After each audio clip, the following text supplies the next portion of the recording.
ನಮಸ್ಕಾರ ವೀಕ್ಷಕರೇ, ಪರ್ಯಟನಕ್ಕೆ ಸ್ವಾಗತ. ಯಾಣ ಎಂಬ ವಿಶೇಷವಾದ ಒಂದು ಸ್ಥಳ ಉತ್ತರ ಕನ್ನಡ ಜಿಲ್ಲೆಯಲ್ಲಿದೆ. ಈಗ ನಾವು ಅಲ್ಲಿಗೆ ಭೇಟಿ ಕೊಡ್ತಾ ಇದ್ದೇವೆ. ಯಾಣ ಎಂಬ ಈ ತಾಣವು ಪ್ರಕೃತಿಯ ವಿಸ್ಮಯಗಳಲ್ಲಿ ಒಂದು. 390 ಅಡಿಗಳಷ್ಟು ಎತ್ತರವಾದ ಹೆಬ್ಬಂಡೆಯೊಂದು ಕಂಡುಬರುತ್ತದೆ. ಸಮೀಪ ಹೆಚ್ಚು ಕಡಿಮೆ ಅಷ್ಟೇ ಎತ್ತರ ಇರುವಂತಹ ಇತರ ಹೆಬ್ಬಂಡೆಗಳನ್ನು ನಾವು ನೋಡಬಹುದು. ಆ ಬಂಡೆಗಳ ಮೇಲೆ ಸದಾಕಾಲ ನೀರು ಜಿನುಗ್ತದೆ. ಒಳಗಡೆ ಅಷ್ಟೇ ವಿಶಾಲವಾದ ಗುಹೆಗಳನ್ನು ಕೂಡ ನಾವು ನೋಡಬಹುದಾಗಿದೆ. ದಟ್ಟವಾದ ಪಶ್ಚಿಮ ಘಟ್ಟಗಳ ಅರಣ್ಯದ ನಡುವೆ ಬೆಟ್ಟವನ್ನು ಹತ್ಕೊಂಡು ಸಾಗಬೇಕು. ಈಗ ರಸ್ತೆಯನ್ನು ಮಾಡಿದ್ದಾರೆ, ಚೆನ್ನಾಗಿದೆ. ಮೊದಲು ಕಾಲ್ನಡಿಗೆಯಲ್ಲೇ ಇಲ್ಲಿಗೆ ಬರಬೇಕಾಗ್ತಿತ್ತು. ಇಲ್ಲಿ ನಾವು ವಾಹನವನ್ನು ನಿಲ್ಲಿಸಬೇಕು. ಅನಂತರ ಅರಣ್ಯ ಇಲಾಖೆಯ ಒಂದು ಚೆಕ್ ಪೋಸ್ಟ್ ಇದೆ. ಅಲ್ಲಿ 10 ರೂಪಾಯಿ ಒಬ್ಬರಿಗೆ ಶುಲ್ಕವನ್ನು ಕೊಟ್ಟು ನಾವು ಕಾಲ್ದಾರಿಯಲ್ಲಿ ಯಾಣದ ಕಡೆಗೆ 1 ಕಿಲೋಮೀಟರ್ ಅಷ್ಟು ನಡ್ಕೊಂಡು ಹೋಗಬೇಕಾಗ್ತದೆ.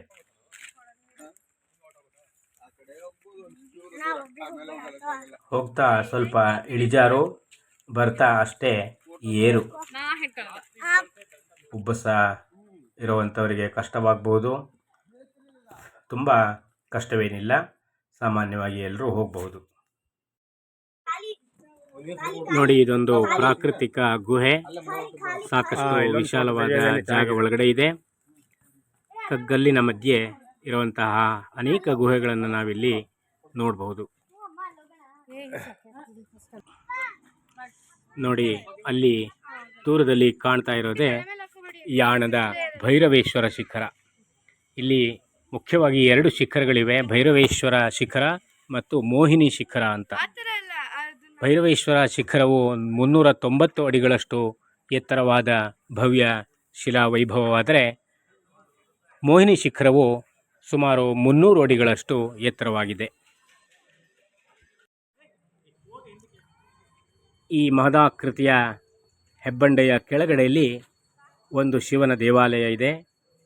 ಗಂಗಾಚಂಡಿಕಾ ಭೈರವೇಶ್ವರ ದೇವಾಲಯ ಅಂತ ಹೆಸರು. ಇಲ್ಲಿ ಇರುವಂತಹ ಈಶ್ವರನ ಹೆಸರು ಭೈರವೇಶ್ವರ. ಸದಾಕಾಲ ಇಲ್ಲಿ ಶಿವಲಿಂಗದ ಮೇಲೆ ನೀರು ತೊಟ್ಟಿಗ್ತಾ ಇರ್ತದೆ. ಜೇನುಗೂಡುಗಳು ನೋಡಿ, ಹೆಜ್ಜೇನಿನ ಗೂಡನ್ನು ನಾವು ಇಲ್ಲಿ ನೋಡ್ಬೋದು. ಎಷ್ಟೊಂದು ಜೇನುಗೂಡುಗಳು ಒಂದೇ ಕಡೆಯಲ್ಲಿ ಕಟ್ಟಿವೆ ಕಲ್ಲಿನ ಮೇಲೆ.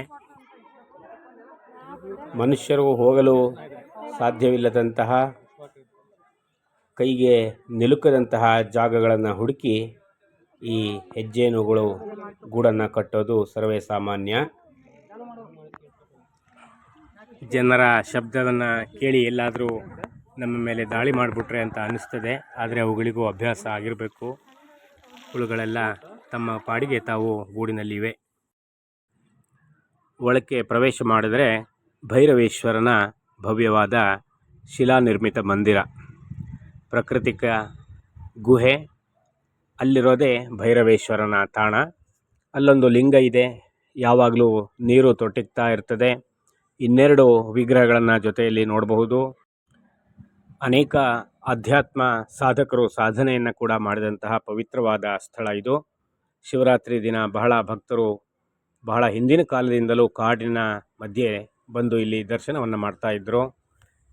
ಇಲ್ಲಿ ನಾವು ಎಡಕ್ಕೆ ಹೋದರೆ ಒಂದು ದಾರಿ ಇದೆ. ಅಲ್ಲಿ 5 ರೂಪಾಯಿ ಟಿಕೆಟ್ ತಗೊಂಡು ಮೆಟ್ಟಿಲುಗಳನ್ನು ಹತ್ಕೊಂಡು ಹೋದರೆ ಈ ಭೈರವೇಶ್ವರ ಕಲ್ಲಿನ ಬಂಡೆಯನ್ನು ಸುತ್ತಕೊಂಡು ಪ್ರದಕ್ಷಿಣಾಕಾರದಲ್ಲಿ ಸುತ್ತಕೊಂಡು ಬರೋದಕ್ಕೆ ದಾರಿ ಇದೆ. ಮೆಟ್ಟಿಲುಗಳನ್ನು ಹತ್ಕೊಂಡು ಹೋಗ್ತಾ ಇದ್ದೇವೆ ನೋಡಿ. ಸುಲಭವಾಗಿ ಹತ್ತೋದಕ್ಕೆ ಸಾಧ್ಯವೇನಿಲ್ಲ, ಏರು ಚೆನ್ನಾಗಿದೆ. ದೂರದಲ್ಲಿ ಮೋಹಿನಿ ಶಿಖರ ಕಂಡು ಬರ್ತಾ ಇರೋದು. ಅಲ್ಲಿಗೆ ಆಮೇಲೆ ನಾವು ಭೇಟಿ ಕೊಡೋಣ. ಈ ರೀತಿ ದೊಡ್ಡದಾದ ಬಂಡೆಯ ಬುಡಕ್ಕೆ ನಾವೀಗ ಬರ್ತಾ ಇದ್ದೇವೆ. ದಟ್ಟವಾದ ಕಾಡಿನಲ್ಲಿ ಇರುವಂತಹ ಈ ಬಂಡೆಯ ಬುಡಕ್ಕೆ ನಾವು ಬಂದರೆ ವಿಶಾಲವಾದ ಒಂದು ಗುಹೆಯನ್ನು ನಾವು ಒಳಗಡೆ ನೋಡಬಹುದು. ವಿಶಾಲವಾದ ಹಜಾರ. ಹೆಜ್ಜೇನುಗಳಿವೆ, ಗಲಾಟೆ ಮಾಡಬೇಡಿ ಅಂತ ಬೋರ್ಡ್ ಹಾಕಿದ್ದಾರೆ. ನೋಡಿ ಎಷ್ಟು ದೊಡ್ಡದಾದ ಸ್ಥಳ. ಕಲ್ಲಿನ ಮಧ್ಯದಲ್ಲಿ ಆಕಾಶದತ್ತ ಚಾಚಿಕೊಂಡು ನಿಂತಿರುವಂತಹ ಹೆಬ್ಬಂಡೆ. ಮೇಲೆ ಸೂರ್ಯನ ಕಿರಣಗಳು ಸ್ವಲ್ಪ ಮಾತ್ರ ಬರುವಷ್ಟು ತೆರೆದಿದೆ. ಮಧ್ಯದಲ್ಲಿ ಒಂದು ಮರ ಮೇಲೆ ಹೋಗಿರೋದನ್ನು ನೋಡ್ತಾ ಇದ್ದೇವೆ. ಇಂತಹ ಭವ್ಯವಾದ ದೃಶ್ಯ. ಪ್ರಕೃತಿ ಮನುಷ್ಯನಿಗೆ ಎಂತೆಂತಹ ವರದಾನಗಳನ್ನು ಕೊಟ್ಟಿದೆ, ಸೌಂದರ್ಯವನ್ನು ಕೊಟ್ಟಿದೆ. ಮನದಣಿಯೇ ಅದನ್ನು ನಾವು ನೋಡಬಹುದು.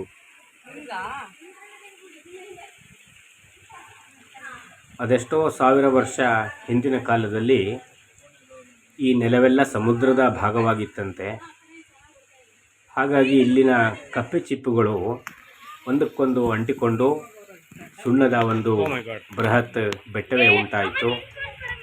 ಕಾಲಾಂತರದಲ್ಲಿ ಸಮುದ್ರದ ನೀರು ಭೂಮಿಯನ್ನು ಬಿಟ್ಟುಕೊಟ್ಟು ಮುಂದಕ್ಕೆ ಹೊರಟೋದಾಗ ಪ್ರಾಕೃತಿಕ ವಾತಾವರಣದ ಅಂಶದಲ್ಲಿ ಸೇರಿಕೊಂಡಂತಹ ಸುಣ್ಣದ ಕಲ್ಲು ಕರಗುತ್ತಾ ಇಂತಹ ಒಂದು ದೊಡ್ಡದಾದ ವಿಶಾಲವಾದ ಹೆಬ್ಬಂಡೆಯ ಆಕೃತಿಯನ್ನು ತಾಳಿತು ಅಂತ ಹೇಳ್ತಾರೆ. ಇದು ಪ್ರಕೃತಿಯೇ ನಿರ್ಮಿಸಿದಂತಹ ಭವ್ಯವಾದ ಒಂದು ಕಲ್ಲಿನ ದಿಬ್ಬ. ಸ್ಥಳ ಪುರಾಣವೊಂದರ ಪ್ರಕಾರ ಇದು ಭಸ್ಮಾಸುರನು ಭಸ್ಮವಾದಂತಹ ಜಾಗ. ಅದಕ್ಕೆ ಇಲ್ಲಿನ ಮಣ್ಣು ಕಪ್ಪಾಗಿದೆ. ಹಾಗೆ ಇದೆ ಕೂಡ. ಭಸ್ಮಾಸುರನು ಶಿವನನ್ನು ಒಲಿಸಿಕೊಂಡು ಯಾರ ತಲೆ ಮೇಲೆ ತಾನು ಕೈ ಇಡ್ತೇನೋ ಅವರು ಭಸ್ಮವಾಗಲಿ ಅಂತ ವರವನ್ನು ಪಡೀತಾನೆ. ಅದನ್ನು ಪರೀಕ್ಷಿಸುವುದಕ್ಕೋಸ್ಕರ ವರವನ್ನು ಕೊಟ್ಟ ಶಿವನ ತಲೆಯ ಮೇಲೆ ಕೈ ಇಡಲು ಹೋದಾಗ ಮಹಾವಿಷ್ಣುವು ಮೋಹಿನಿ ಅವತಾರವನ್ನು ತಾಳಿ ಭಸ್ಮಾಸುರನ ಹತ್ರ ಬರ್ತಾನೆ. ಭಸ್ಮಾಸುರನು ಮೋಹಿನಿಯ ಆಕರ್ಷಣೆಗೆ ಒಳಗಾಗಿ ಮೋಹಿನಿ ಮಾಡ್ತಾ ಇದ್ದಂತಹ ವಿಧವಾದ ನೃತ್ಯಗಳ ಗತಿಗಳನ್ನು ತಾನು ಅವಳಂತೆಯೇ ಆಚರಿಸ್ತಾನೆ. ಮೋಹಿನಿಯು ಯಾವಾಗ ತನ್ನ ತಲೆಯ ಮೇಲೆ ಕೈ ಇಟ್ಕೊಂಡ್ಲೋ ಆಗ ಭಸ್ಮಾಸುರನು ತಾನು ಕೂಡ ತನ್ನ ತಲೆಯ ಮೇಲೆ ತನ್ನ ಕೈಯನ್ನು ಇಟ್ಕೊಂಡು ಭಸ್ಮವಾದ. ಅದಕ್ಕೆ ಇಲ್ಲಿಯ ಮಣ್ಣು ಕಪ್ಪಾಗಿದೆ ಅಂತ ಸ್ಥಳ ಪುರಾಣವಿದೆ. ದಟ್ಟವಾದ ಕತ್ತಲು, ಅಷ್ಟೇ ತಂಪು ಇರುವಂತಹ ಜಾಗ. ಇಲ್ಲಿ ನೋಡಿ ಮೇಲಿನಿಂದ ನೀರು ತೊಟ್ಟಿಗ್ತಾ ಇರುವಂತಹದ್ದು ಕಂಡು ಬರ್ತದೆ.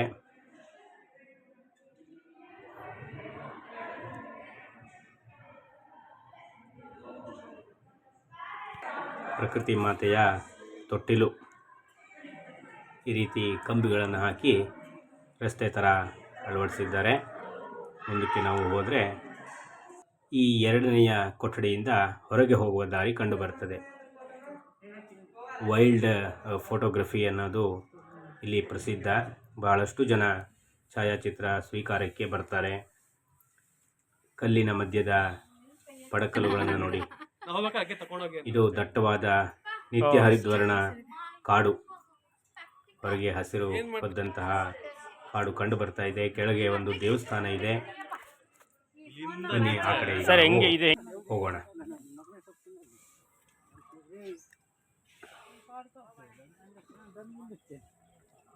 ಕೆಳಗೆ ಕಲ್ಲಿನ ದಾರಿಯಲ್ಲಿ ನಡ್ಕೊಂಡು ಹೋಗಬೇಕು. ಹೀಗೆ ಈ ಕಡೆ ಅಂತೂ ಮೆಟ್ಲುಗಳು ಇಲ್ಲ ನೋಡಿ. ಈಗ ಈ ತಿರುವಿನಲ್ಲಿ ಇದ್ದಕ್ಕಿದ್ದಂಗೆ ನಮಗೆ ಇನ್ನೊಂದು ಶಿಖರ, ಮೋಹಿನಿ ಶಿಖರ ಹೀಗೆ ಕಂಡು ಬರುತ್ತೆ. ದೂರದ ನೋಟ, ಅಲ್ಲಿ ಹೋಗ್ತಾ ಇದ್ದೇವೆ. ಭೈರವೇಶ್ವರ ಶಿಖರದ ಇನ್ನೊಂದು ಪಾರ್ಶ್ವದಲ್ಲಿ ನಾವಿದ್ದೇವೆ. ಜೇನು ತೊಟ್ಟಿಲುಗಳು ಕಾಣ್ತಾ ಇದೆ. ಆ ದಾರಿಯಲ್ಲಿ ನಾವೀಗ ಮುಂದೆ ನಡ್ಕೊಂಡು ಹೋಗಬೇಕು. ಹಾಗೆ ಹೋದರೆ ಮೋಹಿನಿ ಶಿಖರದ ಕಡೆಗೆ ನಾವು ಪ್ರಯಾಣವನ್ನು ಬೆಳೆಸಬಹುದು.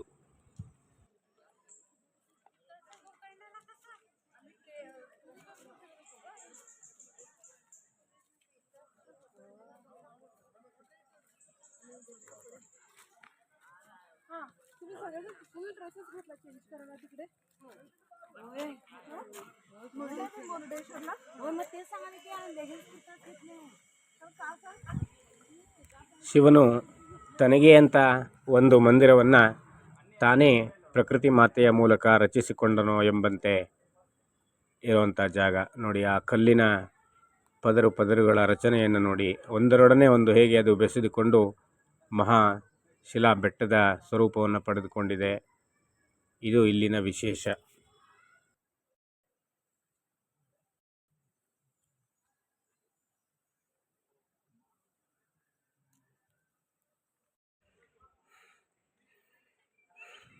ಮತ್ತು ನಾವು ಮೇಲೆ ಮೊದಲಿನ ಜಾಗಕ್ಕೆ ಬಂದರೆ ಕುಮಟಾ ರಸ್ತೆ ಅನ್ನೋ ಕಡೆ ನಾವೀಗ ಹೋದರೆ ಮೋಹಿನಿ ಶಿಖರದ ಸಮೀಪದ ನೋಟವನ್ನು ಪಡೆದುಕೊಂಡು ಬರೋಣ.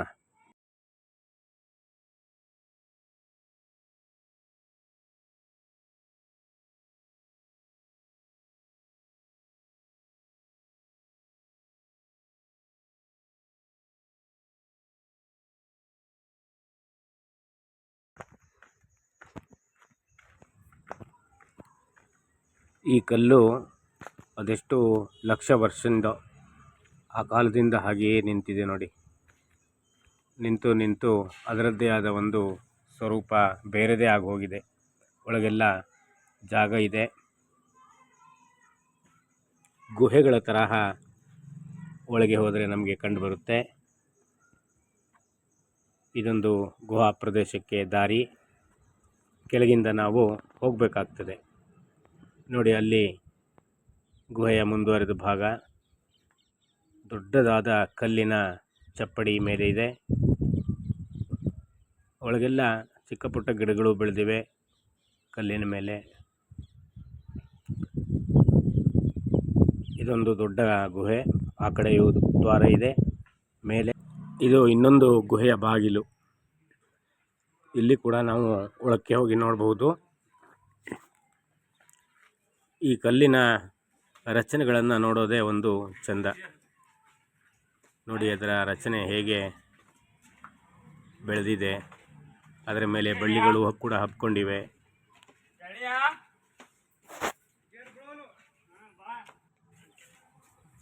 ಈ ದಾರಿಯಲ್ಲಿ ನಾವೀಗ ಒಳಕ್ಕೆ ಹೋಗೋಣ.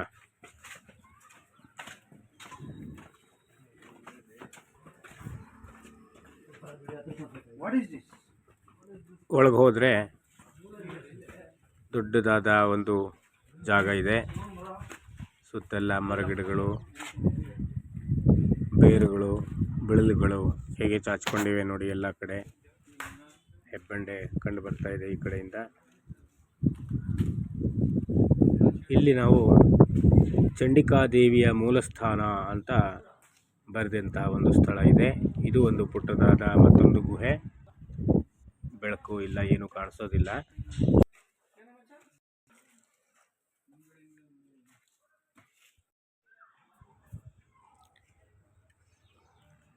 ಈ ಕಲ್ಲೆಲ್ಲ ಬೇರೆ ಬೇರೆ ಬಣ್ಣದ ಆಕೃತಿಯನ್ನು ಪಡೆದುಕೊಂಡಿದೆ.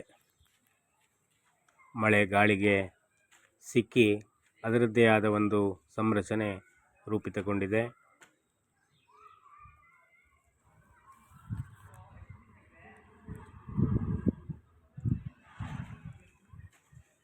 ಇದು ನಾವು ಬಂದ ದಾರಿ.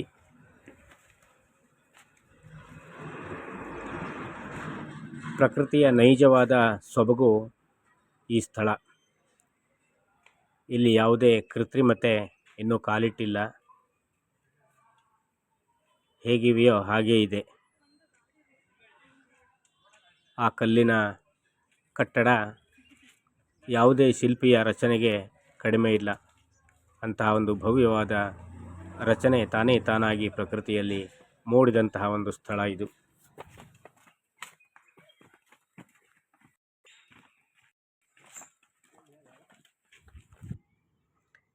ಕಪ್ಪೆ ಚಿಪ್ಪುಗಳು ಹೇಗೆ ಒಂದಕ್ಕೊಂದು ಅಂಟಿಕೊಂಡಿವೆ ಅನ್ನೋದು ಇಲ್ಲಿ ಸ್ಪಷ್ಟವಾಗಿ ಕಂಡುಬರುತ್ತೆ. ಈ ಯಾಣ ಎಂಬ ವಿಶೇಷ ತಾಣಕ್ಕೆ ನಾವು ಉತ್ತರ ಕನ್ನಡ ಜಿಲ್ಲೆಯ ಕಾರವಾರ, ಕುಮಟಾ, ಗೋಕರ್ಣ, ಶಿರ್ಸಿ, ಯಲ್ಲಾಪುರ ಈ ಎಲ್ಲ ಊರುಗಳಿಂದ ಸಂಪರ್ಕ ವ್ಯವಸ್ಥೆ ಇದೆ.